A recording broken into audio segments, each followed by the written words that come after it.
उम्र की सारी थकान लाद के घर जाता हूं, रात बिस्तर पे मैं सोता नहीं, मर जाता हूं। आपने अक्सर लोगों से सुना होगा, यार ऐसी नींद आई जैसे मुर्दा हो गया था।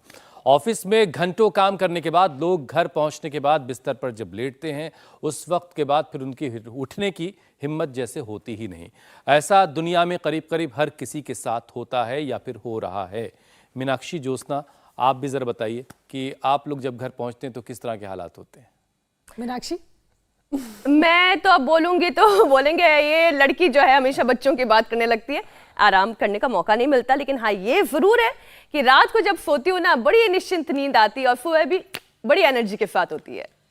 नींद तो मुझे बहुत अच्छी आती है, लेकिन ये जो जिस थकान की आप बात कर रहे हैं ये रोज रोज नहीं होता। जब बहुत काम ज्यादा हो जाता है, फिजिकली एग्जॉस्टिंग डे होता है, तब होता है। चलिए, बहरहाल आप भी अपने आप को देखिए कि आपकी जब आप घर पहुंच रहे हैं अपने काम से, तो फिर आपकी जो रात की नींद है वो कैसी आपको मिल रही है। देखिए, हम बात कर रहे हैं एक अच्छी नींद की, और अच्छी नींद के साथ साथ एक सेहतमंद नींद की। क्यों ज्योत्सना? मीनाक्षी, बिल्कुल आप ठीक कह रही हैं। और हुसैन ने जो कहा कि घर पहुंचते ही इतनी थकन हो जाती है कि सोते हैं पता ही नहीं चलता। अब हुसैन, मेहनत के बाद थकान और सुस्ती तो महसूस होती है, लेकिन बॉडी का एक अपना डिफेंस सिस्टम होता है। पावर नैप या 6-7 घंटे के आराम के साथ बॉडी रिलैक्स हो जाती है। लेकिन कई बार आराम करने के बाद भी शरीर थका थका सा महसूस होता है, कमजोरी सी लग रही होती है, अक्सर जमाई आ रही होती है।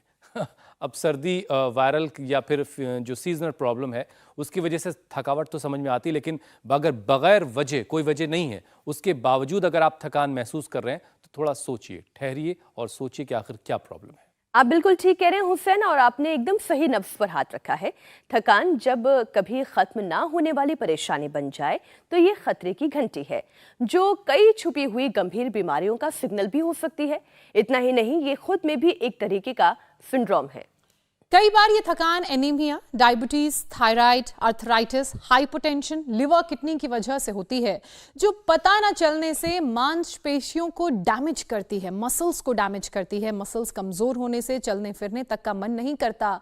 हुसैन, तो कई बार ये स्ट्रेस की वजह भी बन जाती है और फिर बाद में मेंटल प्रॉब्लम खड़ी कर देती है। एक और बात यह भी है कि पुरुषों के मुकाबले महिलाओं में थकान से होने वाली परेशानी का खतरा 4 गुना ज्यादा। ये ज्यादा अलार्मिंग बात मैंने बताई है। और ऐसे में जो कामकाजी महिलाएं हैं, जो घर से लेकर ऑफिस तक और ऑफिस के बाद घर में आके दोहरी जिम्मेदारियां निभाती हैं, उनके लिए कंडीशन बहुत खराब होती है।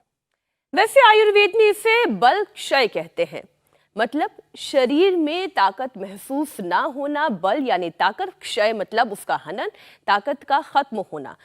और इसकी बड़ी वजह शरीर में टॉक्सिन जमा होने और कमजोर इम्यूनिटी को माना जाता है। तो चलिए, आज नेचुरल तरीके से बॉडी को डिटॉक्स करते हैं और योग से शरीर में एक नई ऊर्जा का संचार करते हैं। स्वामी जी हमें नजर आ रहे हैं, वही बताएंगे कैसे वो आएगी ऊर्जा। स्वामी जी प्रणाम, बहुत बहुत स्वागत है आपका। प्रणाम स्वामी जी, सुप्रभात। देखो, एक तो ये अभी तक की मेरी सबसे छोटी योगिनी बेटी है। क्या नाम है इसका? मायरा। और कब हुआ था इसको शुगर? मार्च में। मार्च में इसको टाइप 1 डायबिटीज हो गया था। हाँ जी। कितनी इंसुलिन ले ली थी? ये जब स्टार्ट किया तब 15 यूनिट पे थी। 15 यूनिट पे थी। अब कितने दिन से बंद हो गई है? अब इसको 5 दिन से कोई इंसुलिन कोई नहीं। इंसुलिन नहीं 5 दिन से। और कितने दिन हो गए आए हुए? यहाँ में 14 डेज हो गए हैं। 14 दिन हो गए। अब मायरा बहुत खुश है। अब तुम्हारी कौन सी बीमारी थी बाबू? चुगल की बीमारी थी। कहाँ से आए हो? चेन्नई से आए हैं। तो अब इसको शुगर हो गया था, अब शुगर ठीक हो गया है। अब इसकी माँ भी बहुत खुश है। डॉक्टर ने क्या बोला था? डॉक्टर ने बोला था कि ये लाइफ लॉन्ग चलेगी, इसका कोई ट्रीटमेंट नहीं है। और कितनी बार लगानी पड़ती थी? 4 टाइम्स देना पड़ता था। 4 बार देना पड़ता था। अब बच्चों को ये लाइफस्टाइल डिजीज पहले तो बड़ों को होती थी, अब बताओ छोटी बच्चों को। अब इसको तुम्हें शुगर है? नहीं। इसके पाप, इसको सिरोधारा हो रही है, इसको शुगर नहीं है। अब ये कुंजर, ये दंड धोती, ये वस्त्र धोती, ये जल नेती, ये सूत्र नेती, ये सारी शुद्धिकरण की क्रियाएं तो उधर चल रही है। और जैसे मायरा की ठीक हुई, इधर ये अस्मिता, इसने तो कमाल कर दिया। कितना था आपको शुगर? 700। सच्ची बोल रही हूँ? हाँ। किसने बताया आपको? इधर इसकी मम्मी है, क्या नाम है? करुणा ना? ममता। अब ठीक हो गई है। अब कितना है इंसुलिन? मेरा हाँ। 0।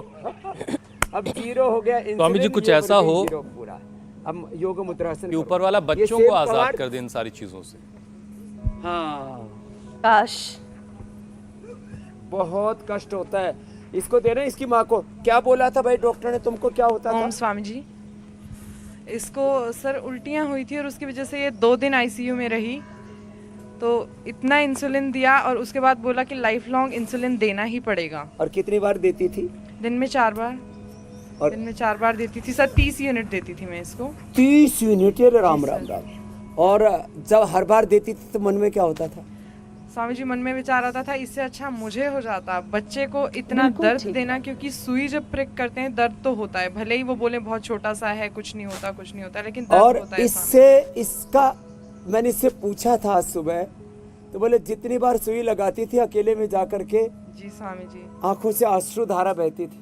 जी स्वामी आज अब खुश है जी सर। ममता की जो है, मेरी बेटी अब ठीक हो गई है। ये हाल इसका। ये डॉक्टर बन रहा था ये लड़का, बीएमएस कर रहा था। कि कौन सी एयर में? संजीवनी कॉलेज हुबली में। हुबली। ये कर्नाटक से आया, हुबली से। वो दूसरे तो कैंसर तक ठीक कर लिया। क्या नाम बेटा? कहाँ से? नैना, उड़ीसा से। किस जगह कैंसर था? लो भाई, इसके लिए जोरदार अभिनंदन। स्वामी जी, सबकी बीमारियां दूर चलो होंगी बंदूक आसन करो मेरे साथ साथ। और सबकी थकन भी आज मिटेगी, क्योंकि जो आज आप बताने वाले हैं उसके बाद फिर एक नई एनर्जी लोगों के अंदर भरेगी। इंडिया टीवी हर वक्त हर जगह डाउनलोड करने के लिए सर्च करें India TV news Google play store या ऐप स्टोर पर।